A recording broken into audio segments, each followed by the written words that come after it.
Hey everyone, I'm Shona Virtue, yoga teacher, PT, ex-gymnast, and psychology graduate. Welcome to the channel. This is your full body and mind reset, a very short yoga flow designed to calm your nervous system, release physical tension, and really clear mental noise. We're going to be using Bhramari Pranayama, also known as Bumble Bee Breath. It's a simple but very powerful technique where you hum on the exhale to create gentle vibrations that relax the brain and activate your parasympathetic nervous system. We want to think of it as kind of like an internal massage for your mind.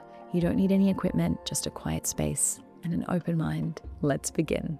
Come onto your knees and take a deep breath in. Release a full breath out.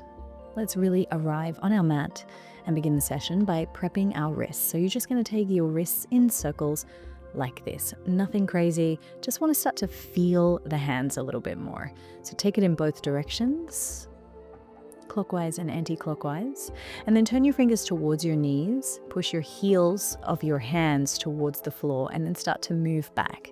So we stretch through the front of the forearms here. Now, obviously, if you lift the heels of your hands, you can start to stretch out a little bit more through the fingers as well. So sometimes that can be slightly more intense. Now we're going to just fold the wrists under and start to move our shoulders and our elbows back. So we're not dumping weight into the wrists, we're just moving back into the stretch and release. Perfect.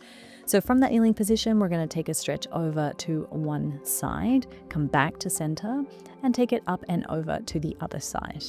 Now notice that I'm moving in a fluid manner. So I want you to take that breath in, feel as though there's a sort of fluidity to the way that your breath and your body are moving in sync. So we inhale to come up and over, and we exhale to stretch it out.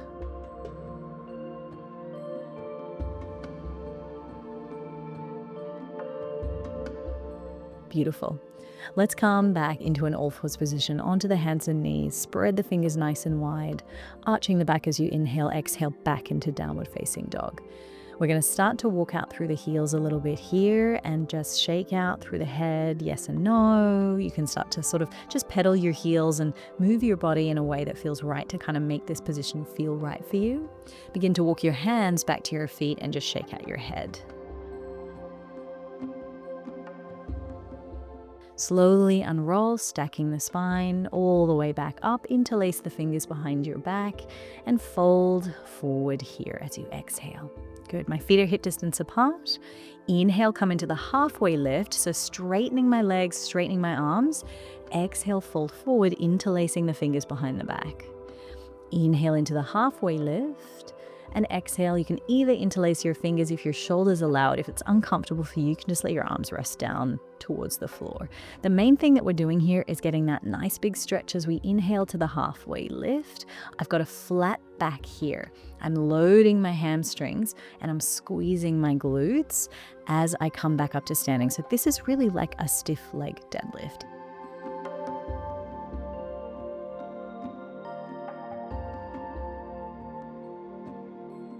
Inhale to lower, and then exhale to come up to standing. Let's release all the way down now, bending the knees, shake out your head, yes and no, and then come back into downward facing dog.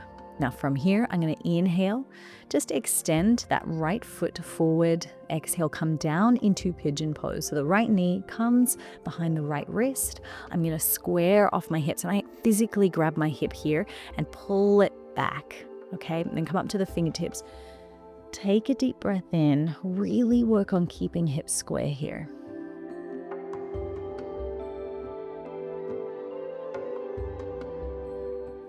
I'm going to exhale, come down towards the floor. I'm going to inhale, lift my spine up. Exhale, release it down. And then inhale, roll it up. So I want you to feel a sense of fluidity in the spine here. Really keep those hips square, tuck the back toes, support yourself. See if you can lift your hands off and reach your arms up and back. This will really challenge the muscles around your spine here. Beautiful. Come back into downward facing dog. We'll take it the other side. So the left knee moves behind the left wrist. Tuck your back toes and really take that back knee as far back as you can handle while still maintaining relatively square hips. Okay, so if you find your hips fall over to the side, just back out of the pose slightly. So we inhale into the extended position and we exhale down. I'm on my fingertips because I'm trying not to just use my hands and my arms to do this movement. I want it to be sort of a little bit about using your back muscles, using your spinal muscles to lift you into that position.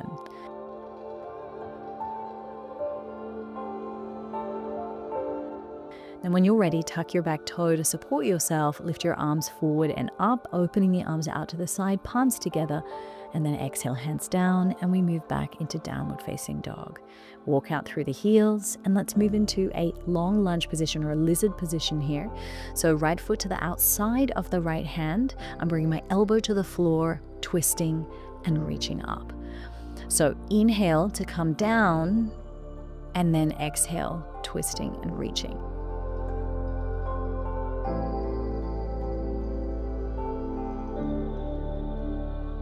The reason I have my hand on my head like this is to actually encourage the twisting to happen all the way through the spine. So not just through the middle part, step back to downward facing dog. And then we'll go left side, step that foot to the outside of the hand. If it doesn't make it, grab your ankle, pull it all the way. And then elbow to the floor, twist and reach.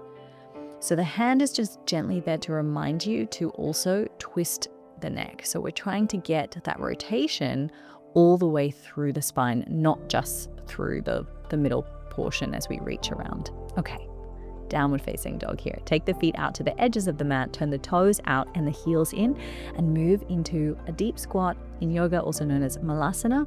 For some of you, I know that this is not going to be super accessible or easy.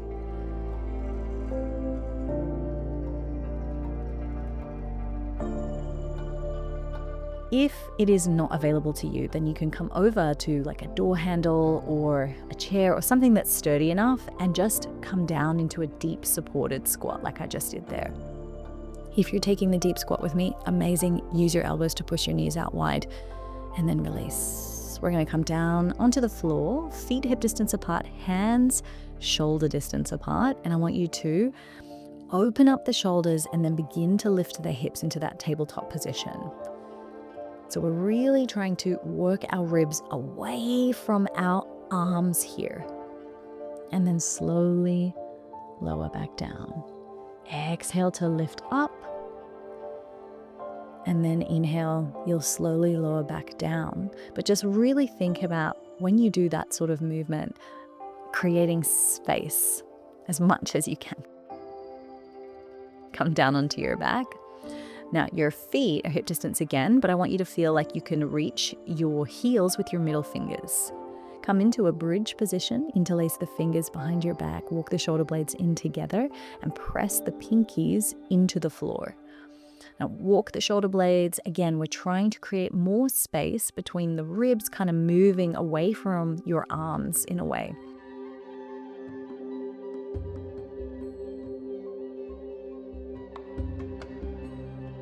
You can go ahead and take a supported variation that I am here, where my hands come underneath my pelvis. And what I'm trying to do is really create length through the spine while I'm in this bridge position, still remaining active through the spine.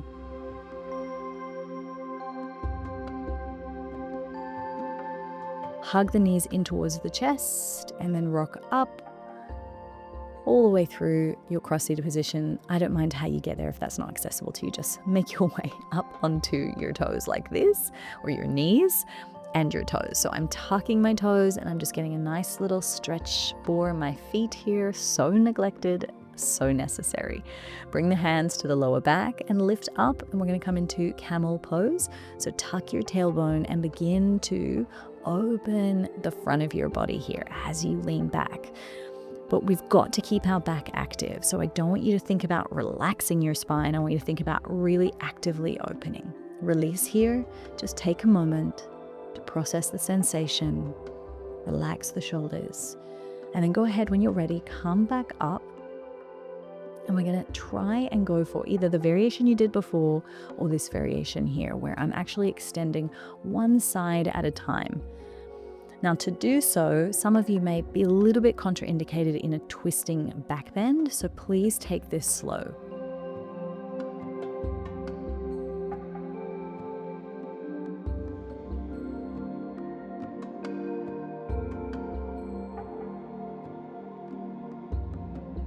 So I come up onto the knees. I'm going to tuck the tailbone. We come into it as safely as we did last time, but I'm going to extend my right arm up. I'm going to take my left hand down to my heel, and I'm going to think about really opening up and back. And then I bring my right hand to my shoulder and I pull myself back up to a seated position and come back down, sitting on the heels. Take a deep breath in and release a full breath out. Beautiful. Now from here, grab your heels and just let your head rest down onto the floor for a nice, comfortable child's pose position. Take a deep breath in, feel the back of the ribs expand. Really give yourself permission to rest and to relax here.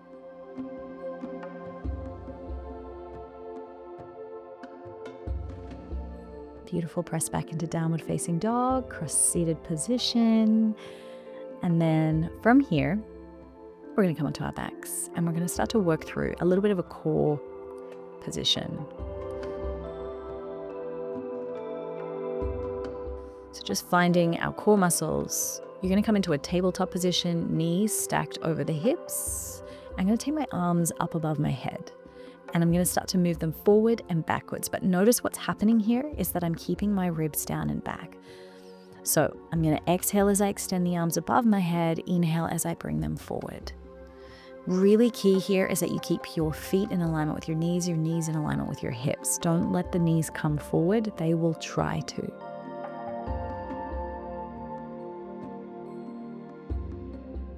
Beautiful. Now from here, hands to the back of the head. We're going to inhale, extend one leg at a time. Exhale to bring it back to center. And try to keep the belly drawn in, but more importantly, the ribs down. We're really trying to make sure that the back does not come off the floor as well. Okay, go ahead, hug the knees into the chest, and then just take the legs from side to side. Hug the knees in and rock yourself up to a seated position. We're going to come sit on our knees and we're going to take a pranayama exercise here. So this exercise is really going to help calm the nervous system. We do make a sound with this one. What I'm going to do is block my ear holes. I'm then going to bring my index finger and my middle finger to my eyes. I'm going to also bring my ring finger to my nose, and my pinky fingers are just pulling out my lips here. So we take a breath in through the nose, and then we make a humming sound as we exhale.